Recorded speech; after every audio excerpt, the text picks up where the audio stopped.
বাইদেউ কৈছে যে তুমি ইন'ভাখন চলাব জানা নেকি? মই কৈছোঁ যে নাই, ইন'ভাখন চলাব নাজানো আমি বাইদেউ। কোৱাৰ লগে লগে বাইদেউ এই আৰু তাতে মোক ভৰিৰ পৰা চেণ্ডেল খুলি মোৰ গালত মাৰিছে, ঘৰৰ ভিতৰত মাৰিছে। মই ৰোজা থাকি তাতে এই ঘটনাটো কৰি দিলাক তাহোনে। বিধায়ক আৱাসগৃহৰ চৌহদত সংঘটিত হোৱা এটা ঘটনা। ৰাজ্যৰ প্ৰাক্তন মুখ্যমন্ত্ৰী প্ৰফুল্ল কুমাৰ মহন্তৰ কন্যাই এজন চালকক নিৰ্মমভাৱে প্ৰহাৰ কৰিছিল। তাৰ পাছতেই সামাজিক মাধ্যম আৰু সংবাদ মাধ্যমত বাতৰি প্ৰকাশ পাইছিল। এই চালকজন বৰ্তমান মোৰ সৈতে আছে, মই কথা পাতিবলৈ চেষ্টা কৰিম। এয়া ৰাজীৱ হুছেইন। ৰাজীৱ হুছেইনৰ সৈতে মই কথা পাতিব বিচাৰিছোঁ। কি হৈছিল সেই সময়ত আপোনাৰ পৰা জানিব বিচাৰিছোঁ। মই অলপ প্ৰফুল্ল মহন্তৰ ঘৈণীয়েকৰ স্কট গাড়ী মই চলাওঁ স্কট গাড়ী মোক ৰিজাৰ্ভৰ পৰা পঠাইছে। স্কট পাতি লৈ কিনে মই তাৰ ঘৰত গৈছোঁ। গাড়ীত বহি আছিলোঁ, বহি থাকাতে সি 12টা বজাত মোক মাতছে, পিয়চো মাতি লৈ গৈছে, বাইদেউ মাতি আছে বুলি পিয়চোটো মোক ক'লাক। মই বাইদেউ তাতে গ'লোঁ। বাইদেউ আহিছোঁ, কি কওকচোন বাইদেউ। বাইদেউ কৈছে যে তুমি ইন'ভাখন চলাব জানা নেকি? মই কৈছোঁ যে নাই, ইন'ভাখন চলাব নাজানো আমি বাইদেউ। কোৱাৰ লগে লগে বাইদেউ এই আৰু তাতে মোক ভৰিৰ পৰা চেণ্ডেল খুলি মোৰ গালত মাৰিছে। বাইদেউ মানে কোনে মাৰিছে আপোনাক? প্ৰফুল্ল মহন্তৰ ঘৈণীয়েকে মাৰিছে, জয়শ্ৰী মহন্ত। জয়শ্ৰী মহন্তই মাৰিছে মোক, ঘৰৰ ভিতৰত মাৰিছে। আমাৰ সন্মুখত আছিল পিয়চু দুটা আছিল, লেফ্ট চাইডে একটা, ৰাইট চাইডে এটা। পিয়চু দুটাৰ নাম কি নাজানো আমি। সেই দুটাই খাৰা হৈ আছিল। তাৰপিছত মোক মাৰিছে। তাৰপিছত মাৰাৰ পাছত চেণ্ডেল দি কোবাৰ পাছত তাৰপিছত আঁঠু ঘৰাই কেনে কাণত ধৰি থৈ দিছিল ঘৰৰ ভিতৰত। কিমান সময়ত হৈছে আঁঠু ঘৰাই? মোটামুটি 10 মিনিটমান হ'ব। এইখিনিমান থৈ দিছিল। তাৰপিছত 10 মিনিট পাছত আকৌ সি বাহিৰত লৈ আহিলাক মোক। আনি কিনে প্ৰফুল্ল মহন্তৰ ছোৱালীটোৱে ৰাস্তাত আনি কিনে আঁঠু কাঢ়ি ৰ'দত থৈ দিছিল। তাৰপিছত এইটো চেণ্ডেলেদি মোক কোবাইছে। কোন তাৰিখৰ ঘটনা আছিলে এয়া? এইটো ঘটনা আছিল আপোনাৰ ৰোজা 2 তাৰিখত। 2 মাৰ্চৰ কথা কৈছে আপুনি? 2 তাৰিখ ৰোজাৰ ৰবিবাৰৰ ঘটনা। 12টা বজাত মোক আঁঠু কৰাই খাৰা কৰি থৈ দিছিল ৰাস্তাত।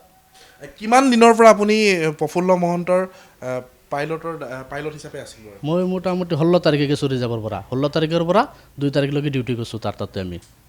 সেইখিনি 13 দিন, প্ৰায় 13 দিন। প্ৰায় 13 দিনমান ডিউটি কৰিছোঁ আমি। তেওঁলোকে কৈছে যে এমাহ ধৰি আপোনালোকে? নাই পান্দৰি কৰা নাই আমি। 13 দিন মোৰ কাৰ্ডদাৰী আছে, মোৰ তাতে ইয়াতে ডায়েৰীখন আছে, ডায়েৰীখন চাব পাৰিব আপোনালোকে। এইটো মই 16 তাৰিখৰ পৰা ডিউটি কৰি আছোঁ আমি। এইটো আপুনি চাব পাৰিব, মোৰ ইয়াতে লেখাই আছে। তাৰ পাছৰ পৰ্যায়ত কি হ'ল?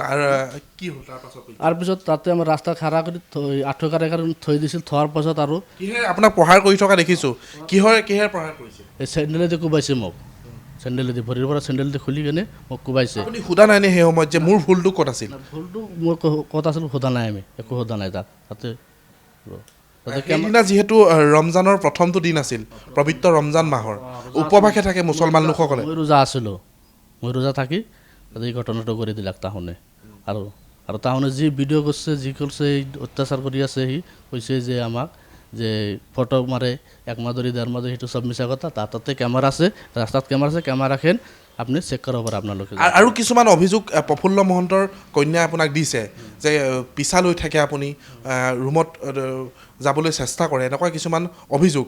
সেই অভিযোগবোৰৰ বিৰুদ্ধে কি ক'ব? তাতে সেইটো CRP আছে, তাহোনে CRP আছে, তাহাৰ ঘৰৰ পাৰ্চনেল আৰু সেই চৰকাৰী এই পুলিচ আছে।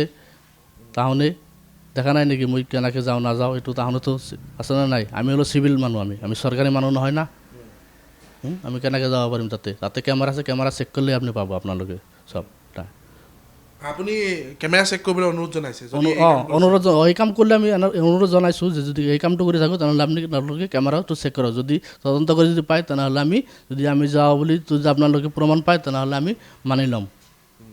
এটা কথা মই জানিব বিচাৰিছোঁ যে ৰোজা আছিল বুলি গম পোৱা নাছিল নেকি সেইদিনা? নাই, আমি ৰোজা আছিলোঁ, আমি ৰোজা থকা মানুহ আমি। আপোনাৰ ৰোজা ভাঙিছে নেকি? নাই ভাঙা নাই ৰোজা। এজাহাৰ দিবলৈ আপুনি গৈছিল বুলি কৈছে, কিন্তু কি হৈছে? এজাহাৰ দিওঁতে গৈছোঁ আমি, এজাহাৰ দিব গৈছিলোঁ আমি মোটামুটি 9টা বজাত। আমাক ছেকেণ্ড অ'চিয়ে কৈ যে মই এজাহাৰখন লিখি দিছিলোঁ। এজাহাৰখন দিয়াৰ পাছত মোক ছেকেণ্ড অ'চিয়ে কৈছে যে এইখন এজাহাৰখন আমি ইয়াতে নাৰাখোঁ, আপুনি ৰিজাৰ্ভত যাওক, ৰিজাৰ্ভৰ মানুহ ৰিজাৰ্ভত যাওক।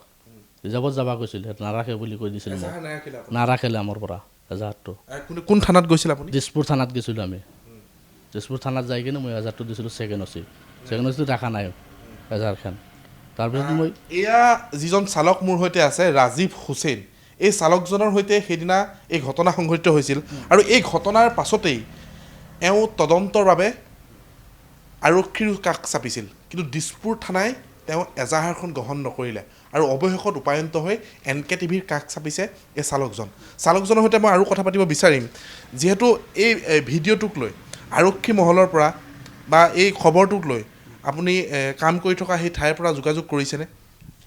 আমি নাই কাম ৰিজাৰ্ভৰ পৰা ৰিজাৰ্ভৰ পৰা যোগাযোগ কৰিছোঁ ৰিজাৰ্ভৰ পৰা আমি ৰিপৰ্ট দিছিলোঁ ৰিজাৰ্ভৰ পৰা আহোনে কি কৈছে কোনো একশ্যন লোৱা নাই মোৰ পৰা একো কোৱা নাই তেনেকলৈকে সেইখিনিয়ে আমাৰ কথা এতিয়া আপুনি শেষত সুধিব বিচাৰিছোঁ কি বিচাৰিছে এতিয়া আপুনি প্ৰকৃত এইটো ন্যায় বিচাৰিছোঁ মোক যে ইমান মান সন্মান ঘাটি গ'লাক তাহোনে জোতা চেণ্ডেলটো ক'ব লাগ ইমান মানুহ দেখাব লাগ ৰাইজেও দেখাব লাগ মই এইটো ভুল কৰিছোঁ না নকৰিছোঁ এইটো CC কেমেৰাটো চেক কৰিলে আপোনালোকে গম পাব সেইখিনিয়ে প্ৰাক্তন মুখ্যমন্ত্ৰী আমি উল্লেখে কৰিছোঁ যে প্ৰফুল্ল কুমাৰ মহন্তৰ কন্যাই যিবোৰ অভিযোগ আনিছে এই অভিযোগ নৎসাত কৰিছে এই চালকজনে তদন্ত কৰিবলৈ যিসমূহ CCTV সংলগ্ন হৈ আছে সেই স্থানত সেই CCTV পৰীক্ষা কৰিবলৈ তেওঁ দাবী জনাইছে এয়া আছিল ৰাজীৱ হুছেইন তেওঁ হঠ সাহসেৰে NKTVৰ কাষ চাপিছে আৰু NKTVৰ আগত এই সকলোবোৰ সবিশেষ জনাইছে পৰৱৰ্তী সময়ত দিছপুৰ আৰক্ষীয়ে এই এজাহাৰ গ্ৰহণ কৰে নাই সেয়া পৰৱৰ্তী সময়তে গম পোৱা যাব কিয়নো এজাহাৰ দিবলৈ গৈ তেওঁ ঘূৰি আহিবলগীয়া হৈছিল দিছপুৰ থানাই এই মুহূৰ্তলৈকে এজাহাৰ গ্ৰহণ কৰা নাই